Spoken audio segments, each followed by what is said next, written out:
നമസ്കാരം. വീട് വെക്കുമ്പോൾ കന്നിമൂല എന്ന് പറയുന്നത് വളരെ പ്രാധാന്യമുള്ള ഒരു ദിക്കാണ്. സർ, ഈ കന്നിമൂലയിൽ ബാത്റൂം അല്ലെങ്കിൽ ടോയ്ലറ്റ് പണിയുന്നതിൽ എന്തെങ്കിലും ബുദ്ധിമുട്ടുണ്ടാക്കാറുണ്ടോ? നമുക്ക് ആദ്യം വാസ്തുവും ഫെങ്ഷുയും എന്താണെന്ന് ജസ്റ്റ് ഒന്ന് മനസ്സിലാക്കാം. നമ്മൾ ഒരു വീട് പണിയുമ്പോൾ അത് സ്ക്വയറോ റെക്ടാങ്കിൾ ഷേപ്പിലോ വരണോ എന്നുള്ളതാണ് വാസ്തുവിലായാലും ഫെങ്ഷുയിലായാലും ഒരു കോമൺ ആയിട്ടുള്ള ഒരു നിയമം പറയുന്നത്. അതായത് ഒരു സ്ക്വയറോ ഒരു റെക്ടാങ്കിൾ ഷേപ്പിലോ ആയിരിക്കും. എന്നിട്ട് ഇതിനെ നമ്മൾ 9 കളങ്ങളാക്കി തിരിക്കും. വാസ്തുവിലും അങ്ങനെ തന്നെയാണ്, ഫെങ്ഷുയിലും. അതിൽ ഓരോ ദിക്കുകളും ഓരോ സൗഭാഗ്യങ്ങളാണ്. അപ്പോൾ വാസ്തുവിൽ പറയുന്നു ഈ ഓരോ ദിക്കിലും ഓരോ ഈശ്വരന്മാരിരിക്കുന്നതായിട്ട് പറയുന്നു.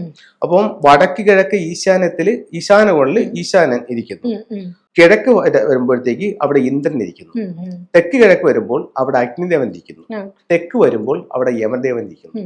തെക്ക് പടിഞ്ഞാറ് വരുമ്പോൾ അവിടെ നിരതികോണ് അല്ലെങ്കിൽ നൃതി എന്നൊക്കെ പറയുന്നുണ്ട്. അവിടെ ഒരു അസുരനാണ് ഇരിക്കുന്നത്.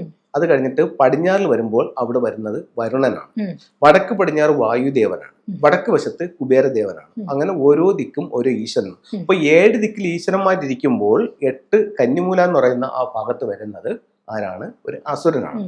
അപ്പം ഈ അസുരൻ ഇരിക്കുന്ന ഭാഗത്ത് എന്തെങ്കിലും തരത്തിലുള്ള നെഗറ്റീവായിട്ട് നമ്മുടെ വീട് വെക്കുമ്പോൾ നിർമ്മിതിയിൽ എന്തെങ്കിലും പ്രശ്നം ഉണ്ടായിക്കഴിഞ്ഞാൽ അത് വളരെ കൂടുതലായിട്ട് നമ്മുടെ ജീവിതത്തെ ബാധിക്കുമെന്ന് വാസ്തുവിൽ പറയുന്നു. അപ്പോൾ എപ്പോഴും കന്നിമൂല വളരെ ശ്രദ്ധിച്ച് നമ്മൾ കൈകാര്യം ചെയ്യേണ്ടതായിട്ട് ഉണ്ട്. അപ്പോൾ ഇതാണ് കന്നിമൂല. അപ്പോൾ ഫെങ്ഷുയിൽ ഇതേ കണക്ക് തന്നെ. ഫെങ്ഷുയിൽ പറയുമ്പോഴത്തേക്ക് ഈ 8 ദിക്കുകളും ഒരു ബ്രഹ്മസ്ഥാനവും. അപ്പൊ ഫെങ്ഷുയിൽ ഒരു പഞ്ചഭൂത തത്വത്തെ ബേസ് ചെയ്തിട്ടാണ് ഫെങ്ഷുയി പ്രവർത്തിക്കുന്നത്. ഈ 8 ദിക്കിലും ബ്രഹ്മസ്ഥാനത്തുമായിട്ട് 5 എലമെന്റുകൾ ഉണ്ടെന്നുള്ളതാണ് ഫെങ്ഷുയിൽ പറയുന്നത്. അത് earth, metal, water, wood, fire. ഇതാണ് ഈ 5 എലമെന്റ്സ്. ഇതിൽ ഓരോ ദിക്കിലും ഓരോ എലമെന്റ്സ് ഉണ്ട്. ഇപ്പൊ തെക്കു പടിഞ്ഞാറിരിക്കുന്ന എലമെന്റ്സ് എന്ന് പറയുന്നത് എർത്ത് എലമെന്റ് ആണ്.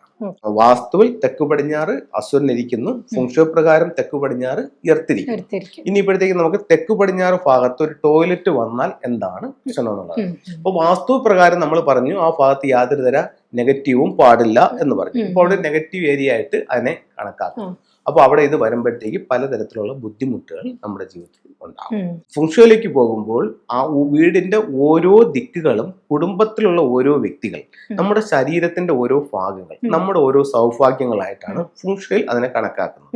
അപ്പോൾ ഒരു തെക്കു പടിഞ്ഞാറ് എന്ന് പറയുന്നത് ഒരു വീടിനെ സംബന്ധിച്ചിടത്തോളം ഫെങ്ഷുയിൽ പറയുന്നു അത് ഗൃഹനാഥയുടെ ദിക്കായി ഫെങ്ഷു പറയുന്നു. അപ്പോൾ ഈ തെക്കു പടിഞ്ഞാറാണ് ഇപ്പൊ നമുക്ക് ഈ ടോയ്ലറ്റ് വന്നിരിക്കുന്നത്. തെക്കു പടിഞ്ഞാറ് ഭാഗത്ത് ടോയ്ലറ്റ് വരുമ്പോൾ അത് വ്യക്തി ആരെ സൂചിപ്പിക്കുന്നു? ഗൃഹനാഥയെ സൂചിപ്പിക്കുന്നു. അപ്പൊ ഗൃഹനാഥയ്ക്ക് ആരോഗ്യ സംബന്ധമായിട്ടുള്ള പ്രശ്നങ്ങൾക്ക് സാധ്യത ഉണ്ടാകുമെന്ന് ഫെങ്ഷുയിൽ പറയുന്നു. എല്ലാ വീട്ടിലും അത് വരണമെന്ന് നിർബന്ധം ഇല്ല. അപ്പൊ ഫെങ്ഷുയിൽ ഇത്തരത്തിലൊരു പ്രശ്നം വരാം എന്ന് പറയുന്നുണ്ട്. അത് കഴിഞ്ഞ് രണ്ടാമത്തെ എന്ന് പറഞ്ഞു കഴിഞ്ഞാൽ അവിടുത്തെ സൗഭാഗ്യം. ഓരോ ദിക്കിനും ഓരോ സൗഭാഗ്യങ്ങളുണ്ടല്ലോ. അവിടുത്തെ സൗഭാഗ്യം എന്ന് പറയുന്നത് ഭാര്യയും ഭർത്താവും തമ്മിലുള്ള ഐക്യം, വിവാഹം, ഇതൊക്കെ തെക്കു പടിഞ്ഞാറിന്റെ സൗഭാഗ്യമാണ്. അപ്പൊ ഇത്തരത്തിലൊരു പ്രോബ്ലം വന്നാൽ ഈ ഇത്തരത്തിൽ ഉള്ള അഭിപ്രായ വ്യത്യാസങ്ങൾക്ക് സാധ്യതയുണ്ട്. ഭാര്യയും ഭർത്താവും തമ്മിലുള്ള അഭിപ്രായ വ്യത്യാസങ്ങൾക്ക് സാധ്യത. കാരണം ആ ഏരിയ മലിനപ്പെട്ടു പോയി. അത് അടുത്ത ആ സൗഭാഗ്യം എന്നുള്ളത് നേരെ റിവേഴ്സ് പോയി, ദൗർഭാഗ്യമായി മാറി. അവിടെ ദിക്ക് മലിനപ്പെട്ടു. അപ്പോഴത്തേക്കും ഇങ്ങനെയുള്ള അഭിപ്രായ വ്യത്യാസങ്ങൾക്ക് കാരണമാകാം. അതുപോലെ തന്നെ ഈ വിവാഹ സംബന്ധമായിട്ട് ഒത്തിരി ആലോചനകൾ വേണ്ടി വരുന്ന ഒരു കണ്ടീഷനിലേക്ക് ഇത് കൊണ്ടുപോകാനും സാധ്യതയുണ്ട്. അപ്പൊ ഇത് ഈ 2 സൗഭാഗ്യങ്ങളാണ് അവിടെ നമുക്ക് വരുന്നത്. ഇനി നമുക്ക് അതിന് എന്താണ് പരിഹാരം? അപ്പോ വാസ്തുപ്രകാരം നമ്മൾ പറയുകയാണെങ്കിൽ പലപ്പോഴും അതിനെ ഒഴിവാക്കുകയാണ് ചെയ്യുന്നത്. വാസ്തുവിൽ അദ്ദേഹത്തിലൊന്ന് വന്നു കഴിഞ്ഞാൽ ആ ഭാഗത്തെ ആ ടോയ്ലറ്റിന്റെ ക്ലോസറ്റോ മറ്റുള്ള കാര്യങ്ങളോ എടുത്തു മാറ്റുക, അല്ലെന്നുണ്ടെങ്കിൽ അതിനെ റൂമാക്കി മാറ്റുക. അതെന്താണെന്ന് വെച്ച് കഴിഞ്ഞാൽ ആ വീടിന്റെ മറ്റു സാഹചര്യങ്ങളുമായി ബന്ധപ്പെടുത്തിക്കൊണ്ട് ഒരു പുതുക്കിപ്പണിയിലാണ് ഇവിടെ വാസ്തുവിൽ ഏറ്റവും കറക്റ്റായിട്ട് ചെയ്യുന്നത്. ഏറ്റവും നല്ല കാര്യം തന്നെയാണ് അത്. അപ്പോൾ അങ്ങനെ പറ്റാത്ത ചില സാഹചര്യങ്ങളും ചില വീടുകളും ഒക്കെ ഉണ്ടാവും. അപ്പോൾ അവിടെ നമുക്ക് എന്ത് ചെയ്യാൻ പറ്റുമെന്ന് ചോദിച്ചു കഴിഞ്ഞാൽ അവിടെ നമുക്ക് പൂർണ്ണ പരിഹാരം കിട്ടിയില്ല എങ്കിൽ പോലും നമുക്ക് കുറെ മാറ്റങ്ങൾ വരുത്താനായിട്ട് ഈ ഫെങ്ഷുയിലൂടെ സാധിക്കും. എന്താന്ന് വെച്ച് കഴിഞ്ഞാൽ നമുക്ക് അവിടെ ഒരു 5 റോഡ് വിൻചെയിൻ സ്ഥാപിക്കുമ്പോഴത്തേക്ക് ഈ പ്രശ്നത്തെ ഒരു പരിധി വരെ ലഘൂകരിക്കാനായിട്ട് ഈ വിൻചെയിനിന് സാധിക്കും. ബാത്റൂമിനകത്ത്, അത് ടോയ്ലറ്റിനകത്ത്. എന്തുകൊണ്ടെന്ന് വെച്ച് കഴിഞ്ഞാൽ അവിടെ ഉള്ള എലമെന്റ് എന്ന് പറയുന്നത് എർത്ത് എലമെന്റ് ആണെന്ന് ഞാൻ നേരത്തെ പറഞ്ഞു കഴിഞ്ഞു. ഇപ്പൊ നമ്മൾ ആ എർത്ത് എലമെന്റ് ടോയ്ലറ്റിൽ വന്നപ്പോൾ അവിടെ ആ എർത്ത് എലമെന്റ് നല്ലതല്ല. പുറത്തായിരുന്നു ആ എലമെന്റ് നല്ലത്, ടോയ്ലറ്റ് വന്നപ്പോൾ ആ എലമെന്റ് അവിടെ നല്ലതല്ല. അപ്പൊ ഈ എലമെന്റിനെ വീക്ക് ആക്കുക എന്നുള്ളതാണ് അവിടുത്തെ അടുത്തൊരു തിയറി എന്ന് പറയുന്നത്. അപ്പൊ നമുക്ക് അവിടെ എന്താ ചെയ്യുന്ന പറഞ്ഞാൽ എർത്തിനെ നശിപ്പിക്കാനുള്ള കഴിവുള്ളത് മെറ്റൽ.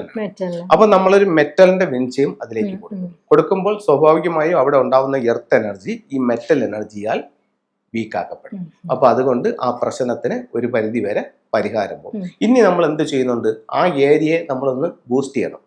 അതിന് നമുക്ക് എന്ത് ചെയ്യാന്ന് വെച്ച് കഴിഞ്ഞാൽ, ഒരു റെഡ് ലൈറ്റ് ഈ തെക്ക് പടിഞ്ഞാറ് ഭാഗത്ത് വീടിന്റെ പുറത്ത്, ടോയ്ലറ്റിനകത്തല്ല, വളരെ ശ്രദ്ധിക്കണം, ടോയ്ലറ്റിനകത്ത് നമ്മൾ ആ ലൈറ്റ് കൊടുത്തു കഴിഞ്ഞാൽ അത് നേരെ പ്രശ്നം രൂക്ഷമാവുന്ന ഒരു കണ്ടീഷനിലേക്ക് പോകും. അപ്പൊ വീടിന്റെ പുറത്ത് തെക്ക് പടിഞ്ഞാറ് ഭാഗത്ത് ആ ഒരു ലൈറ്റ് കൊടുക്കുകയാണെങ്കിൽ അവിടെ ഉണ്ടാവുന്ന എർത്ത് എനർജിയെ കൂടുതൽ നന്മയിലേക്ക് കൊണ്ടുവരാനായിട്ട് ഈ റെഡ് ലൈറ്റിന് കഴിയും. എന്താണ്, ഫയർ എനർജിയാണ്. അപ്പോൾ ആ ഒരു പ്രശ്നം ഒരു പരിധി വരെ അവിടെ സോൾവ് ചെയ്യപ്പെടും. അപ്പൊ ഇങ്ങനെ നമുക്ക് ഈ ദോഷത്തെ മറികടക്കാനും സൗഭാഗ്യത്തെ കൂട്ടാനുമായിട്ട് ഫെങ്ഷുയിലൂടെ കഴിയും. അതാണ് അതിൻ്റെ ഒരു തിയറി. ഓക്കെ, അപ്പം കന്നിമൂല എന്ന് പറയുന്നത് വളരെ പ്രധാനപ്പെട്ട ഒരു തീർച്ചയായും വളരെ സൂക്ഷിച്ചു വേണം അത് കൈകാര്യം ചെയ്യാൻ അല്ലേ വീട് വെക്കുമ്പോൾ. പ്രേക്ഷകർക്ക് ഇത് സംബന്ധമായിട്ട് നിങ്ങൾക്ക് കൂടുതൽ ഡൗട്ട്സ് ഉണ്ടെങ്കിൽ അത് നിങ്ങൾക്ക് ചോദിക്കാം, അല്ല നിങ്ങൾക്ക് വേറെ വീട് വെക്കുമ്പോൾ ഉള്ള ഡൗട്ട്സ് ഉണ്ടെങ്കിൽ അതും ഇവിടെ ഇടുക. സാറിനെ കോൺടാക്ട് ചെയ്യാനുള്ള അവൈലബിലിറ്റി ഉണ്ട്. അപ്പോൾ ഇന്നത്തെ എപ്പിസോഡ് ഇവിടെ വൈൻഡപ്പ് ചെയ്യുന്നു.